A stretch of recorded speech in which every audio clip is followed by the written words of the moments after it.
welcome to AfterTaste once again, and we are doing another roundtable discussion on the film Shaun of the Dead, directed by Edgar Wright, which is the first movie in his loose Cornetto trilogy of Cornetto's Ice Cream. I'm here today with Chelsea. How you doing? You a big fan of zombie movies like I am? Yes, I am. Even weird comedic ones like this. Oh yeah, definitely. Good. Emma, you're here too. How you doing?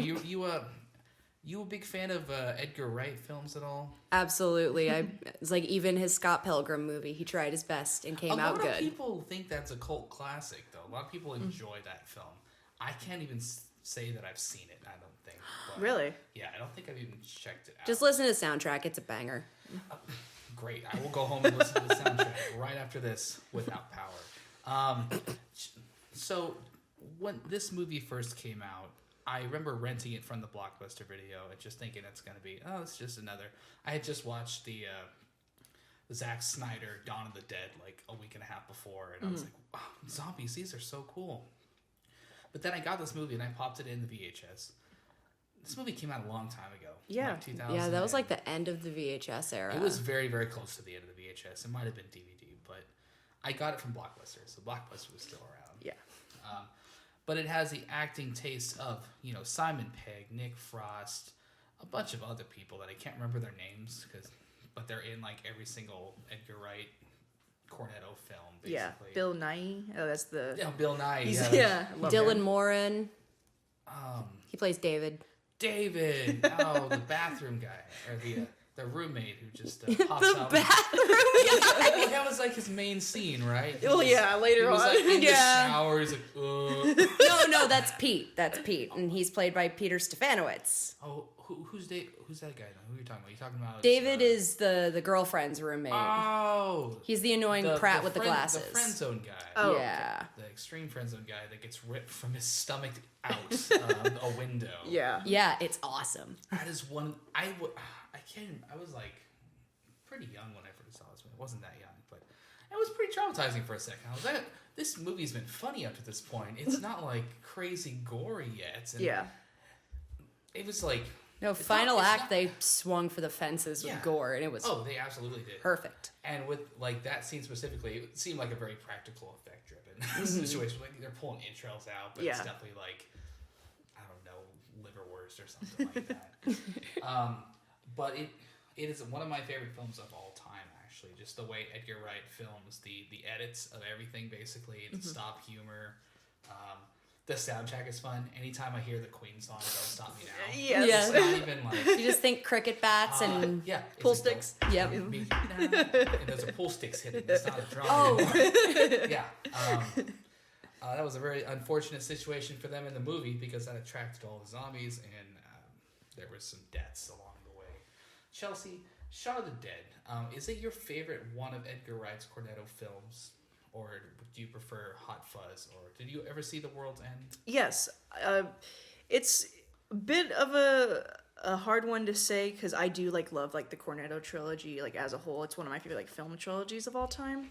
And I do love Shaun of the Dead. I think in terms of the three films, Hot Fuzz is still at my top just for different reasons. But I absolutely love Shaun of the Dead. Yeah, Shaun of the Dead. I love Shaun of the Dead. Emma, have you watched Hot Fuzz or The World's End? I have seen Hot Fuzz. I have not seen The World's End yet, but I mean, it's definitely the next on my list as far as movies I damn well should have already seen and didn't. But Shaun of the Dead, so far, because I haven't seen World's End, is my favorite of the Cornetto trilogy. I remember my sister and I going to the movies, and it was some DreamWorks movie was out at the time. And then we just snuck into the theater next door and went to go and see Shaun of the Dead. Come on. Yeah, we were one of those people. We were little badass kids. We didn't do it at the local theater where the adults working there could rat on us to our dad. We were in Petaluma. But that was super fun up until that intestine scene, and then we just sat there just slack-jawed and just put our popcorn down on the ground, just couldn't. Yeah, just couldn't. There's something. But it was so good. Yeah, it was really good. And there's something about seeing. I'm sorry, continue. Yeah. Oh no, well it's also because with that scene, it's a callback to another Romero film, the original Day of the Dead, where they have that, God, I always forget the name of the character, but the pretty much asshole gunman just going down the hall. They're ripping out his entrails and he's just shouting, "Choke on him!" at him. But David's too much of a pussy to scream that. Yeah. So, sorry. He tried to become a badass towards the end, though. He tried his best. Yeah, to kill Simon's mom, but that's it. My mom. That's literally it. He did try to kill his mother. He did. It's like mother he was was a about. zombie. He was about to be a badass. So when he's got the ability to overpower a 50, 60 something year old woman, but yeah, she was about to turn. I do see the pragmatism in it, but that's my favorite thing and why I love this movie so much is its ability to do callbacks either to jokes that were already made earlier and like not have them go stale, like wait long enough, make callbacks to other movies, even using other soundtracks from either, famous albums or, when they're throwing the records at Yes. That's one of my the scenes. zombies and they're like no, not this the Batman soundtrack, throw it. Yeah, they in all of the Cornetto films, in most of Edgar Wright's films, he does rely heavily on the soundtracks. Did you see Baby Driver a couple years ago? Yes. Did you like Baby Driver? I actually really did, but it obviously wouldn't have made any sense if its soundtrack wasn't perfect. I'm pretty sure that entire film was made on they might have had a tape in the background. It's like everything has to match up choreography wise, like it's a dance. I feel like he shot that entire movie like it was a dance scene, but it was an action scene. It did just feel like to me, and I mean this in a good way, like an hour and a half or so long music video, because it's like hell yeah, the car's whipping everywhere. This is amazing. In a lot of ways, people could see that as a bad thing, but very much so in this case. It was perfectly executed, so it was great. Because Edgar Wright did. Because Edgar Wright's great, and I kind of wanted to see what he would have done with Ant-Man. Yeah. Oh darn! I'm still really happy with how Ant-Man turned out, but It's a burning question. Like, what could have been? I care way more about that cut than I do the Snyder cut, more than anything else. Can we just not have Snyder cuts anymore? That'd be kind of great. Snyder to, Let's have him go back to doing some serious pieces for a while. I'm cool with him doing more scary movies. Yeah. He doesn't need to do any superhero films for a while. He did his thing. I think we're fine. But yeah, so Simon Pegg and Nick Frost, just together, they're just the perfect duo of personalities. And they always have been. There was a series they were on, something Spaced. Thank Love you. Spaced. Yes, and What are you talking about? When was that? It was like 3-4 years before Shaun of the Before that? Dead. yeah, it was either late 90s or early 2000s. Yeah, 2000, 2001. Simon Pegg has platinum blonde hair. Yeah. So there's one weird thing. Yeah. In Shaun of the Dead, when you're watching that, you see pretty much every cast member from Spaced show up. Like the running gag of Shaun and Yvonne. Yvonne plays the other title character in Space, where it's Simon Pegg and God, I forget the actress's name, but she plays this chick named Daisy. Yeah. But they click perfectly. Simon Pegg clicks perfectly with Nick Frost, and Dylan Moran also showed up, I think, in an episode of Spaced, or one of them showed up on Black's Books. Basically, everyone in Britain who's famous knows everybody who's famous in Britain. Yes. That's for dang sure. And dang it, they're all funny, and it's not fair. They're a lot funnier than I am. Where it's why is Martin Freeman funny? And then, how does this work? And then I see him being terrifying in half of everything else. That being said, did you guys watch the movie Paul when that came out? No. It's definitely not part of the Cornetto trilogy whatsoever. But it's adjacent it's to it. adjacent. It's like alternative universe. Yeah. Because Eddie Wright doesn't direct that, I don't think. No, it doesn't have any of the polished, I guess you can say motifs or things we come to. It's not artistically done. No, Yeah, it's very. It's not like the stuff we would come to expect from Edgar's stuff, but it still has Simon Pegg. It still has Nick Frost. Exactly. Yeah, no, I still enjoy it. It's funny. It's like mixing an Edgar Wright film with the dumbness of a Seth Rogen film, which Yeah. is it's cool and it's kind of unfortunate at the same time. That sounds unfortunate. Yeah, it wasn't the best film. I own it because I'm such a big fan of Simon Pegg and Nick Frost. Yeah. I love Simon Pegg in the Star Trek movies. He's one of my favorite. Scotty's one of my favorite parts of the whole. Yes. And I wish we'd get one more of those, and we didn't have to end on Beyond. I wasn't a big fan of Beyond. As long as we just had a scene with both Scotty and Bones just being completely over the situation, that would have been fine. That would have been great. Just one scene.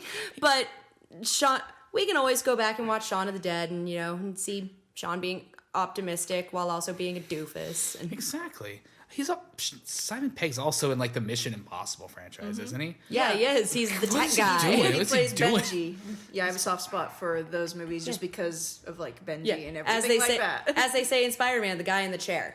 And Yeah. Simon Pegg is the guy in the chair. Exactly. He's the guy in the chair. Ving Rhames is also part of that. Throwback to the Dawn of the Dead franchise. Oh my God, you're right. Yeah. Ugh. Now we're doing more cross universes using Mission Impossible. Great. It bleeds everywhere.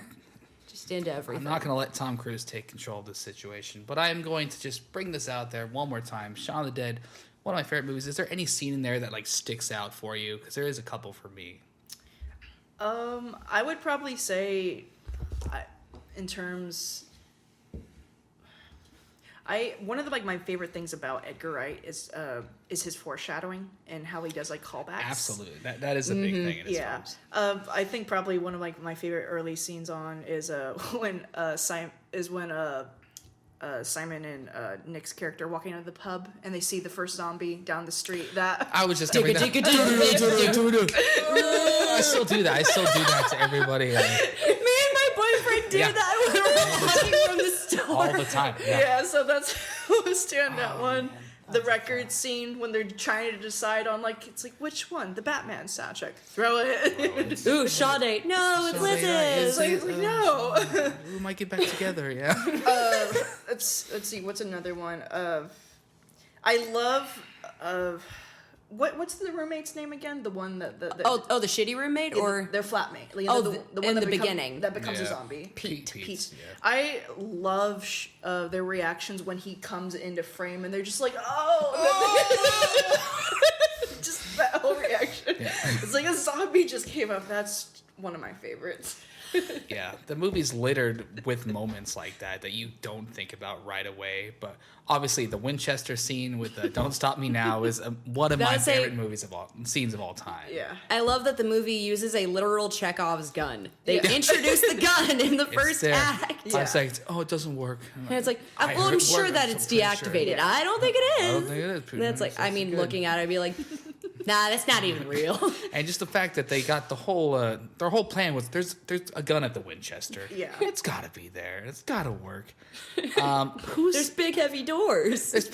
what's the name of the girl that runs it? Yvonne? Is that her? Like the No, Yvonne is basically Shaun, but a woman, and they keep running into each other. the group that keeps Yeah. talking into each other. What's the girl's name of the dumb guy that got pulled out a window? Diane, I think. Diane. I don't remember. I just remember just thinking about how dumb her death was. Oh my gosh, she just jumped in. She ran out the door. I know. It's like what were You you saw thinking? him get ripped apart. It's like, what did you expect? I don't know, she's just one of them. There were too many blondes in the movie. They had to get rid of one, Yeah, so they- then they there's a had final to- blonde. Yeah. After, like in every movie at a point, they had to thin the herd, as they say. And honestly, would many of them really make it that far? I don't know. Probably not. You would if you had Simon Pegg and Nick Frost helping you out. Well, yeah. Good buddies. Good buddies, good friendships. I love Shaun's optimism with the. That's another favorite of mine. Is whenever he's explaining the plan of how to get to the Winchester. Yes, that's edit. just one of my favorites. Okay. And then pull up, grab a pint, And wait for all this Wait to to blow over. Yes. Oh god. Okay, so then there has to be at least one more favorite thing, and it's the fence hopping. Especially because just the look on his face, he's like, "Come on, I've never heard of a shortcut," and he just looks so smug and so ready, and the fence just goes with him. He had too many crisps and too many beers. He broke the fence. That is one Yeah. thing I do love that he brings back in every one of the sequels. It's like a variation. There of the has fence. to be the fence joke. Yeah, I like the ending too, which is I don't remember the other movie that there was basically a zombie playing a video game with a guy at the end of a movie. But Right. it was a throwback to something. But yeah, that's just it. This is the world we live in. I have a best friend, zombie friend who's changed. And now my best friend can live with me forever. Yes, forever. Long live the zombies. Long live zombie friendship. All right, so I think that's going to be it for this conversation. Chelsea, thanks for talking about Shaun of the Dead with me, one of my favorites. Emma, also thanks for talking Shaun of the Dead with me. No, you're welcome. And we will see you tomorrow for the next edition of this roundtable stuff. Follow us on Twitter and AfterTaste, all that stuff. I don't want to keep saying this over and over again. I'll see you next time.